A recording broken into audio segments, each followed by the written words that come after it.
Bonjour à toutes et à tous, bienvenue au Media Center de la Silver Economy Expo. Des interviews à suivre en audio, sachez-le, mais aussi en vidéo sur notre site internet et nos réseaux sociaux. Nous allons donc parler aujourd'hui de Silver Economy et j'ai le plaisir d'accueillir Dominique Libaud qui est le créateur du rapport Grand Âge et Autonomie pour la future loi Autonomie. Bonjour Dominique Libaud. Bonjour. Alors vous êtes haut fonctionnaire, vous avez eu cette chance de travailler donc sur ce fameux rapport.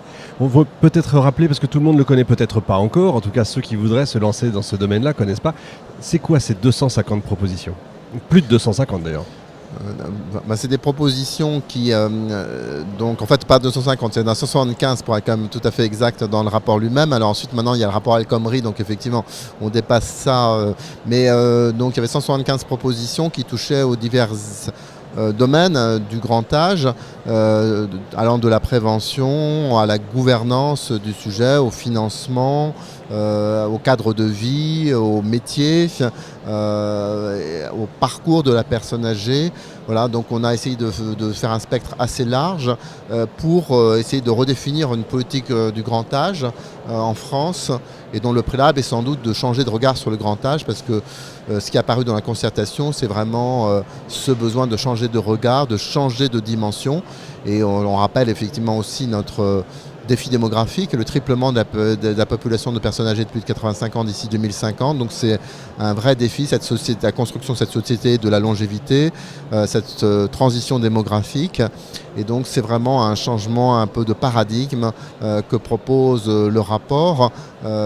J'espère effectivement que cela va se traduire dans une loi ambitieuse, grand âge et autonomie. On est sur un défi historique parce que pour la première fois, ces générations-là vont arriver. Il va y avoir 3 générations en même temps. Enfin, c'est une nouvelle société qu'on est en train de construire. Oui, de plus en plus d'analystes, de philosophes, d'éditorialistes sont sur ce sujet de la société de la longévité, et je pense qu'effectivement avec la transition environnementale, c'est l'un des 2 grands défis de nos sociétés contemporaines du XXIe siècle. Beaucoup parlent de 5e risque à propos de cette autonomie, de ces personnes. C'est ce que vous pensez aussi, moi je parle de l'institution d'un risque au niveau national, effectivement, parce qu'aujourd'hui ça a été un peu le parent pauvre des politiques de protection sociale en France. On le voit quand on fait des comparaisons internationales sur l'argent qu'on met sur les différents risques sociaux. On met beaucoup d'argent sur la vieillesse, sur la maladie, mais peu sur le grand âge. Et donc il faut que ce soit un risque reconnu en tant que tel. Alors moi j'utilise pas trop le terme 5e risque pour une simple raison, c'est que je pense que l'approche de ce risque doit quand même être différente des risques issus de l'ordonnance du 4 octobre 1945 de la sécurité sociale, des 4 risques auxquels on voudrait l'associer.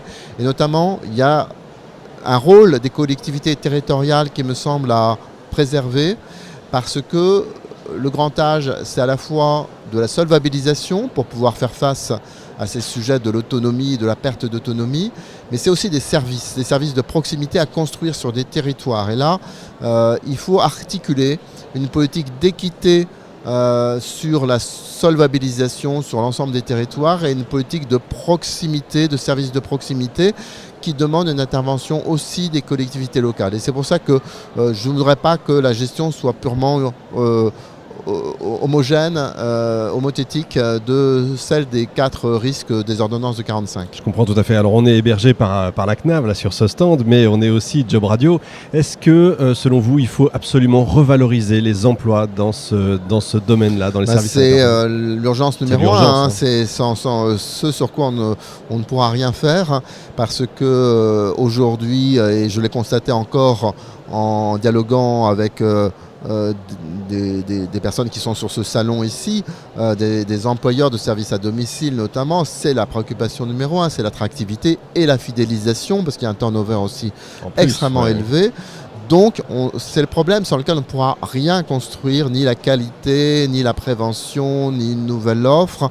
Donc c'est le sujet auquel il faut s'attaquer en priorité, et donc c'est pour ça que j'avais demandé très fortement un plan métier grand âge et la ministre a répondu en nommant Madame El Khomri qui a rendu un très bon rapport et maintenant il s'agit, comme dit le sous-titre de mon rapport, maintenant d'agir véritablement pour lancer vraiment un plan métier grand âge. Le rapport, le fameux rapport de Madame El Khomri, il reprend l'intégralité de vos propositions, il n'y a pas de surprise Elle est totalement en accord avec moi sur les constats, les grandes orientations, on est totalement en phase. Et ensuite, elle a le mérite d'aller plus loin que ce que je pouvais faire dans le temps qui m'était imparti dans la concertation. Et donc, elle va beaucoup plus loin sur des propositions concrètes, sur l'apprentissage, sur la VAE, sur la reformulation des formations et des parcours professionnels. Et donc, moi, je pense que c'est vraiment un maillon dans la construction de la politique de l'attractivité et du grand âge qui est très très important. Dernière question, je sais que vous êtes très demandé. Pourquoi est-ce qu'il faut une loi pour revaloriser ces métiers, pour revaloriser les salaires? Les entreprises, j'imagine, aimeraient bien les payer plus, mais elles ne peuvent pas. Le salaire coûte... Alors il ne faut pas qu'une loi, tout n'est pas dans l'ordre juridique des choses et il y a beaucoup de propositions de mon rapport qui ne nécessitent pas une disposition de nature législative et je pense du reste que cette société du grand âge devrait être la rencontre à la fois d'une orientation des pouvoirs publics mais aussi d'une prise en charge par les acteurs eux-mêmes.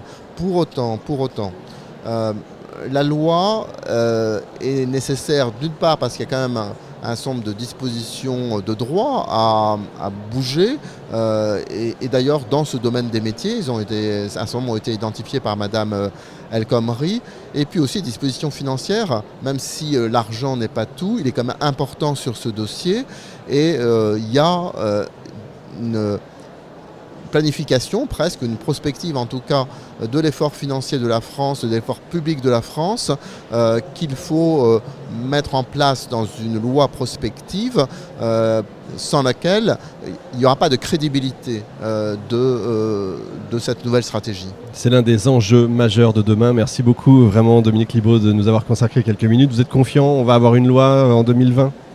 Je suis vigilant. Ça se décide d'ailleurs où? C'est au château ou c'est le Premier ministre?